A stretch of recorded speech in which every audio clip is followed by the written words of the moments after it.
My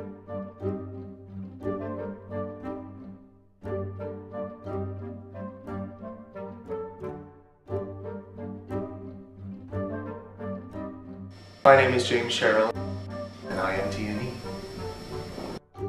At TNE, there have been a lot of outstanding experiences for me. It's been my favorite place to work in Fresno. If I had to pick one, it would probably be the sense of camaraderie and the moments we had as an ensemble doing Hamlet.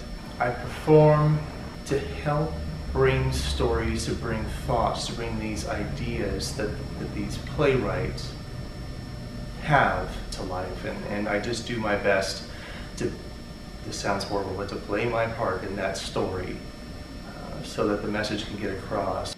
Fresno is at a place where it's currently being underestimated.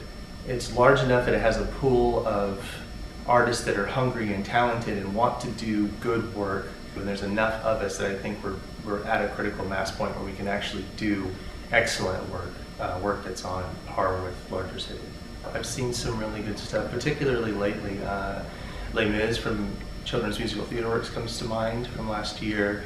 I just saw Avenue Q, which I thought was done very, very well. I was thoroughly impressed with that show. Favorite theater company outside of TNE? Stageworks Fresno and CMT are up there. I had to cut my hair for Pillowman, which if you'd seen my hair before that, you'd understand a little better, but it was very long. I actually didn't cut it for Pillowman, I cut it for what I thought was going to be my next role that ended up falling through, so in the end I cut it for nothing.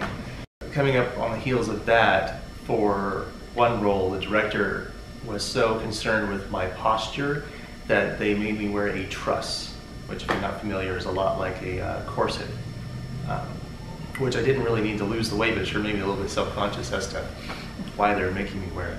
Maybe I've done enough shows now that it doesn't terrify me quite so much in general, but when it's a one-man show and you're all by yourself and you go up on a line, that sucks. My favorite actor, I have a couple. Neil Patrick Harris is one of them, along with David Tennant, Ian McKellen, Patrick Stewart. I really appreciate seeing an actor that can have a range and you still recognize the core of the person is still there, but it doesn't become who they are. Like some actors are only themselves, and they themselves happen to be interesting enough that they land roles. Generally, I've been trying to pay attention to actors that started later, or they're older actors to begin with, like Alan Rickman or Liam Neeson.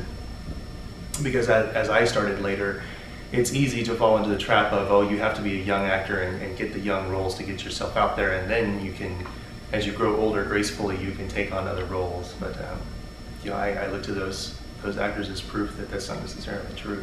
I don't like super sappy shows in general. If I could have any superpower, I think I'd want to be able to turn invisible. I do have an irrational fear of spiders. I don't know where it came from, I don't know how it got that way. No, I've always had a mild arachnophobia. My favorite curse words are pretty geeky. They're ones that don't exist in our world until someone invents them, like frack or frell or drin, or bonus points if you can recognize where they all come from. I like to make up words. Like I just made up schmexy. It's just sexy, but it sounds different. You can also sound sexy, it's one thing, but if you're schmexy, it's a little something different.